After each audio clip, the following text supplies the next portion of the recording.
Vejo aqui um texto da professora e coordenadora do Supremo em Pauta da Fundação Getúlio Vargas, de São Paulo, Heloísa Machado de Almeida, a respeito da decisão tomada ontem na segunda turma, quando tivemos o voto do Cássio Marques, que naquele momento dava vitória ao Sérgio Moro, um 3-2, mas depois aquele discurso que foi uma pretensa aula, uma pretensa doutrinação feita pelo Gilmar Mendes, um esculacho no seu colega novato, porque votou diferente do que o Gilmar queria, e posteriormente o voto ou a revisão do voto da Carmen Lúcia, que lá atrás havia acompanhado o relator Edson Fachin, votado contra a suspeição, mas então ontem ela decidiu, segundo ela, diante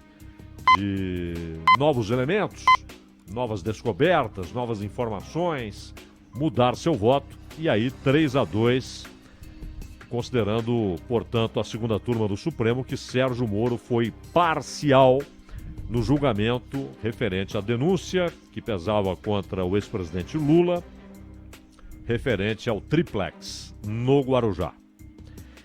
E a professora, me parece, parte de uma ideia, algo que ela considera como verdadeiro, e aí constrói o texto já com a conclusão definida, há tempos, né? Havia tempos que ela tinha essa conclusão, e o texto é elaborado basicamente para confirmar, na visão dela, a opinião que ela já tinha, que é exatamente a opinião que tornou-se, com a reviravolta no voto da Carmen, tornou-se majoritária, 3-2. Aliás, no texto, a professora dá a entender que o assunto está encerrado, porque a decisão da turma, decisões de órgãos fracionários, como é a segunda turma, representam o próprio tribunal. Há, claro, divergências sobre isso, sempre há, né, em assuntos jurídicos. Eu me lembro de um texto que foi publicado já há alguns anos no Estadão, pelo Eros Roberto Grau, que foi ministro do Supremo, professor da Universidade de São Paulo e tal. E ele falava sobre a subjetividade do direito. E, por isso, votações, que, como ontem, 3-2, mudança de voto, muitas e muitas vezes você tem um 8-3, um 7-4, um 6-5, apertado ali, quando é no pleno. Isso é normal, porque há subjetividade. Não é necessariamente a ignorância de uns e a sabedoria, o conhecimento de outros. Como, aliás, deu a entender ontem Gilmar Mendes, que alegou, mas aí é uma discussão de fato técnica. Ele, quando estava demolindo o voto do Cássio Marques, ele demoliu tijolo por tijolo, mas o Gilmar Mendes, ele tratou de dizer que o ministro que acabara de votar, o Cássio Nunes Marques, não conhece a profundidade dos princípios que regem o habeas corpus, que é, aliás, um instituto formidável, não é? Muitas vezes o habeas corpus é o único instrumento para a correção de injustiças, para fazer com que o inocente não seja apenado como culpado, sem que haja provas suficientes de que ele é culpado. Então, o Gilmar Mendes deixou claro que, na visão dele, o Cássio Marques, ao fundamentar seu voto, demonstrou não conhecer o princípio do habeas corpus, porque Cássio Marques dizia que, eu até, quando a gente começou ontem, ele estava falando ainda, e a gente falava que os sinais que ele dava era de que votaria a favor do Moro, e foi o que aconteceu. Porque ele fala primeiro das provas ou dos diálogos obtidos de maneira criminosa, lembra que isso não pode ser usado para condenar alguém, porém lembrou que pode ser usado para inocentar alguém. Então, até aí, o jogo seguia. Não havia problemas. Mas aí ele tocou num ponto que tem sido evitado, quase negligenciado, ignorado, que é a questão da perícia conclusiva a respeito dos diálogos. A Polícia Federal fez perícia, vale notar, mas não é suficiente. Você tem de ter outras perícias, inclusive confronto se houver divergência. Confronto, isso é normal, até em casos capitais. Todo mundo se lembra, aliás, até hoje, né, há circulação de pareceres técnicos, periciais distintos a respeito do PC Farias, não é verdade? Até hoje. Você tem conclusões diferentes de peritos diferentes. É um negócio impressionante. E todos eles com argumentos técnicos e tal, porém, conclusões opostas, antagônicas, a respeito da morte do PC Farias. Essas coisas, esses mistérios, né, que o Brasil são tantos outros que aparecem que ele vai deixando para trás, né? Então uma perícia não é suficiente. Muitas vezes é preciso... Lembra na Argentina também, o caso daquele procurador que morreu e ele denunciava Cristina Kirchner por corrupção e por um acordo ilegal com o Irã para suspender as investigações a respeito da participação do Irã em 2 grandes atentados contra institutos judaicos em Buenos Aires. Ele morreu. A perícia oficial disse que foi suicídio. É o Nisman? A perícia... Hã? O Alberto Nisman? Alberto Nisman. A perícia contratada pela família disse não, ele foi assassinado. Não é? E as 2 perícias prosseguiram ao longo do tempo e prosseguem. Você tem parte da Argentina que acredita em uma conclusão, porque prefere acreditar, parte que prefere acreditar na outra conclusão, mas você tem 2 conclusões técnicas. Não é? Não tem jeito das 2 estarem certas. É o caso do PC Farias. Não tem a menor possibilidade de as 2 estarem certas. Não tem. Uma está errada, cabalmente errada, a outra correta. E no caso aí dos hackers, há uma perícia da Polícia Federal. Seria interessante, para uso em processo legal, que houvesse mais de 1, 2, 3, né? Até que, olha, não há dúvida. Não houve edição. O material é esse aqui. Parece que houve edição? Não. Porque os diálogos são muito verossímeis, né? Eles são verossímeis. Né? Até a maneira de condução da conversa, não parece haver ali uma forçação. Mas não basta não parecer ou parecer. É preciso a perícia técnica. E hoje, facilmente, eles conseguem saber se uma conversa foi editada ou não. Até conversa de WhatsApp.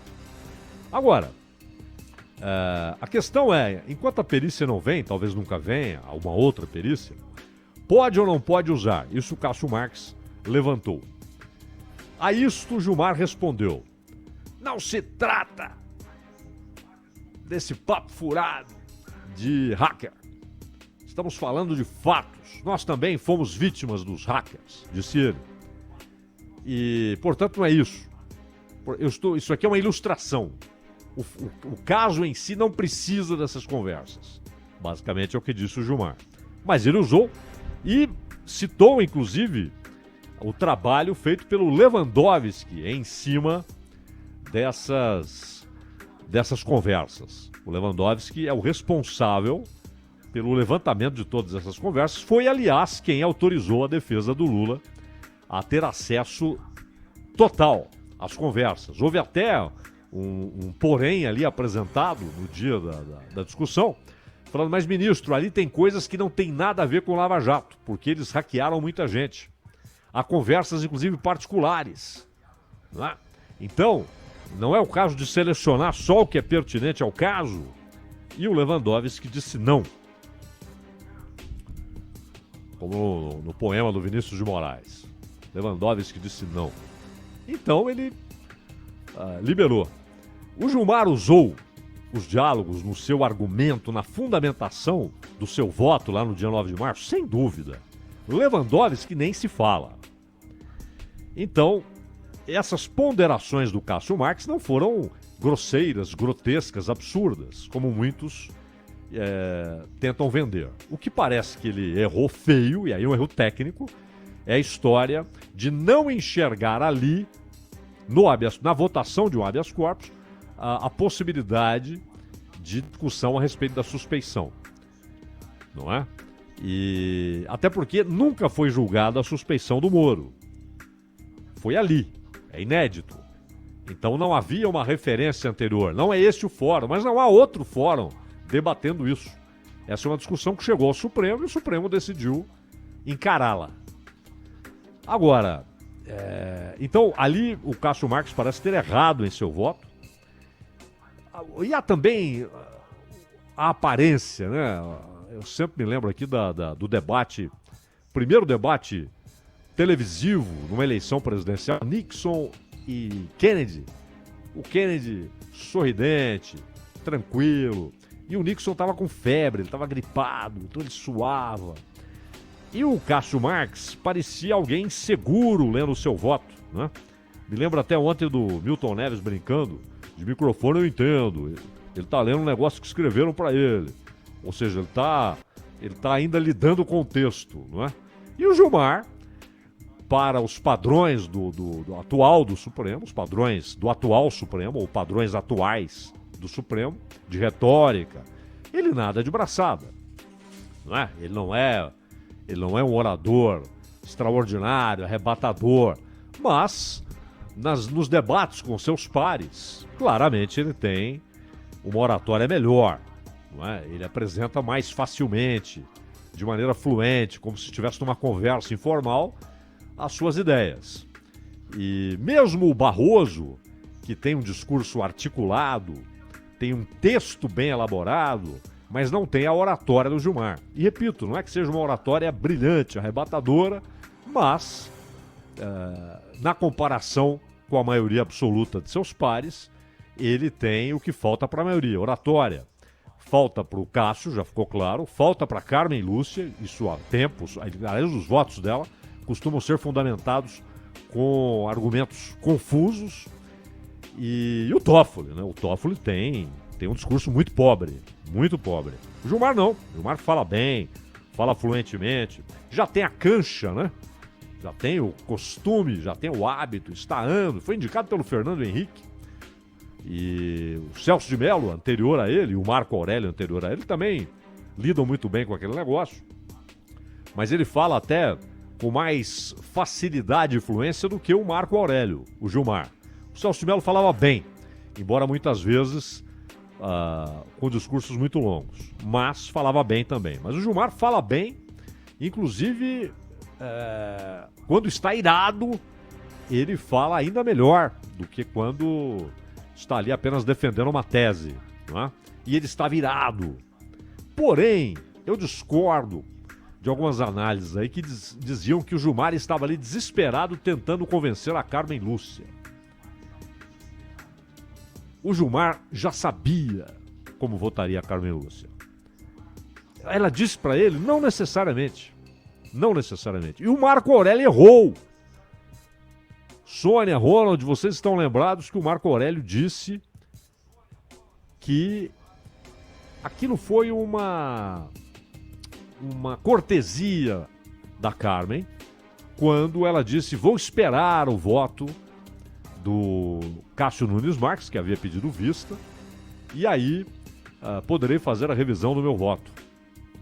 Ele errou quando ele disse, eu acho que ela não vai mudar não, aquilo é uma cortesia, para dizer, olha, o seu voto é importante, quero ouvi-lo, pode até me convencer de que eu estou errado. Né? Esse foi o argumento do Marco Aurélio, que é comum um ministro falar, não, eu posso me convencer que eu estou errado, por isso eu quero ouvir o seu voto. Disse o Marco Aurélio que é comum, e é, se ele falou que é, porque é, o cara está lá há 200 anos. Mas errou quando achou que a Carmen não estava propensa a uma mudança, não havia possibilidade de mudança. Mas é que está. O Marco Aurélio não errou inteiramente. Ela não esperava o voto do Cássio Nunes Marques.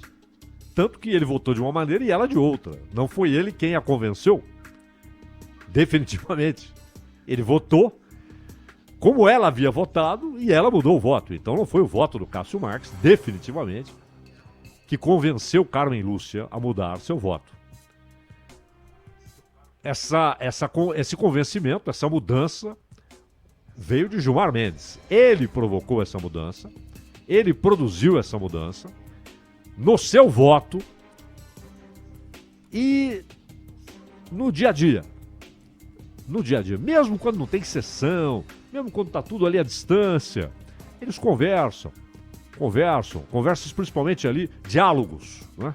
Só dois, não há mais ninguém. Conversam bastante, trocam ideias. Alguns não imaginam Gilmar e Barroso trocando ideias. Porém, o Gilmar já sabia que a Carmen mudaria seu voto. E ele faz aquele discurso irado, não para convencer a Carmen, que já estava convencida, e ele sabia disso. Mas ele faz o discurso irado para dar a base, o fundamento que ele supunha ela não daria de maneira tão profunda ao seu novo voto. Dificilmente isso aconteceria com a Rosa Weber, por exemplo, que tem votos muito bem embasados. Você pode discordar. Sim, porque não tem essa história de a gente não pode discordar de ministro do Supremo. Podemos. Eles discordam entre si, muitas vezes. Na maioria das vezes, você não tem unanimidade. São raríssimos os casos de unanimidade. Raríssimos. Eles discordam. Às vezes eles discordam deles mesmos, né, Zaidan? Às vezes Sim. Eles falam uma coisa e depois eles mesmos dizem que não era exatamente aquilo. Exato. O Toffoli já fez isso. O Toffoli já mudou seu voto em plenário. A Carmen mudou seu voto, como vimos ontem. E o Fachin deixou claro que tomou uma decisão referente ao Lula, da qual ele discorda no mérito. Ele discorda da própria decisão, mas seguiu a maioria que o venceu. E, portanto, por isonomia, disse ele, por não ser partidário, ele estendeu ao Lula aquilo que já havia sido feito favoravelmente a políticos do MDB e do PP, não é? Aquela história do quadrilhão do MDB, quadrilhão do PP. Virou história. Tudo isso virou história. Mas a grande questão, para além do que analisa a professora... Eu vi muitos jornalistas comentando o assunto. O jornalista, ele deve ser um derrubador de ícones. Ele deve ser um derrubador, um demolidor de totens, não é? E as pessoas que estão aí ouvindo, muita gente já tinha uma posição, um desejo a priori, um desejo, e se posiciona diante de um fato,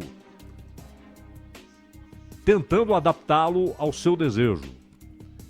Então ontem, por exemplo, muita gente, quando o Cássio Marques tinha votado, antes da Carmen rever o voto, muita gente irada, jornalistas, irados com o Cássio Marques, disseram, ele votou sim por causa do Bolsonaro, né? Porque o Bolsonaro que o colocou lá. Pode ser. Pode ser que o Bolsonaro tenha mais receio do Lula do que do Moro. Embora, eu repito, o quadro desenhado, desejado por Bolsonaro e Lula é um confronto, um fla-flu, não é? Que não dê margem para outros times, outras equipes, outros candidatos, não é? E aí os desconfiados, os decepcionados, os descontentes, com o nariz entre os dedos, votarão naquele que consideram menos ruim, ou porque consideram o outro o fim da picada, não é? Muita gente votará, prioridade, votar contra o Bolsonaro, ou prioridade, votar contra o Lula. Eles trabalham com isso. Mas tudo bem, pode ser que o Cássio Marques tenha atendido ali uma expectativa. Mas se for essa a análise, alguém poderia dizer, mas e o Lewandowski? Porque o Lewandowski não é só a ligação histórica com o PT. O Lewandowski é amicíssimo do Lula, né? Aquela história que o Marco Antônio Villa gosta de contar lá do frango assado em São Bernardo, que eles iam sempre, Lewandowski, são amigos. Mas alguém, para dizer que o Lewandowski votou por causa da sua amizade, ou porque gosta do Lula, ou porque é petista, isso tem de ser provado. Não basta você jogar isso no ventilador. O Toffoli foi advogado do PT, foi mesmo. Foi mesmo, era um sujeito ali levado pelo José Dirceu. Agora você vai ser isso, agora você vai ser aquilo. Até que chegou o momento em que disseram, agora você vai ser ministro supremo. Se o Senado aprovar, você tá lá. Né? Ele que nunca foi juiz. Nunca. Mas, para você dizer assim, o Toffoli votou assim, o assado, porque ele foi advogado do PT, é preciso provas, porque todos ali foram indicados por alguém. O Joaquim Barbosa foi indicado pelo Lula e foi decisivo no mensalão, embora tenha em determinado momento dado um break, né? Uma parada. Opa, paramos aqui. Não iremos além. Então, o jornalista não tem de reagir porque o seu desejo foi contrariado. Não tem de ficar ajoelhado diante do Bolsonaro, diante do Lula, diante do Dória, diante do Ciro, diante do Gilmar Mendes, que tem seus porta-vozes. Né? Tem. Na imprensa profissional. Então, levantem-se. Não fiquem ajoelhados. Não tenham postes ídolos, não tenham colunas diante das quais se prostram. Não. O jornalista tem de ser independente, não pode ser porta-voz de ninguém, e tem de falar o que aconteceu. A análise pode estar certa ou errada, mas o fato... Todos nós podemos ter, cada um de nós, uma versão para um fato. Mas não é possível que cada um de nós tenha o próprio fato, como disse um já falecido senador americano. A questão é o que vai acontecer. É contestável? Uns dizem que sim, a professora disse que não. Uns dizem que sim. Isso pode ser levado ao pleno. Porque temos 2 tribunais, não é? Temos a primeira turma, a segunda turma, e é esquisito que tenhamos 2 tribunais supremos, e cada um com tendências distintas. Mas o que vai acontecer?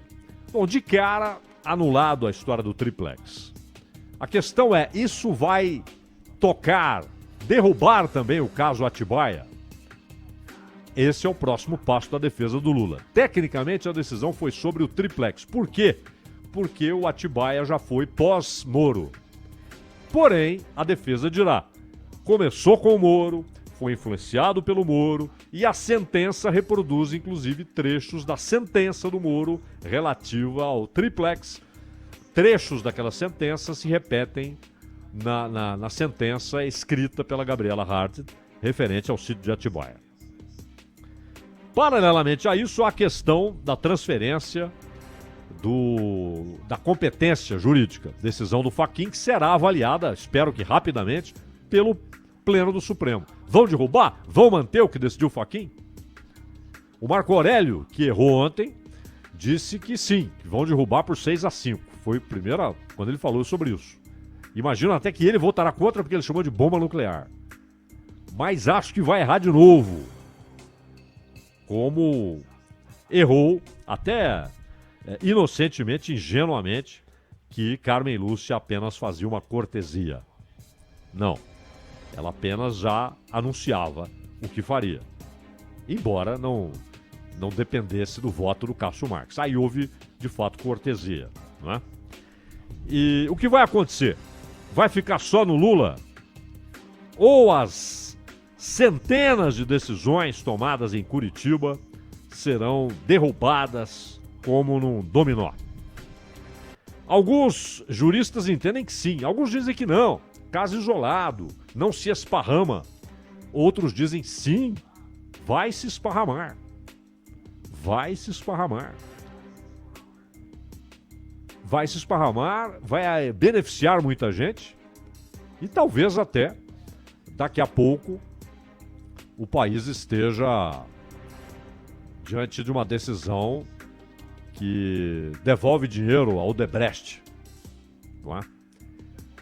A grande questão é um assunto que podemos ficar aqui meses, né, falando a respeito, mas a grande questão é se os brasileiros saberão em algum momento se Lula é culpado ou inocente. Talvez nunca.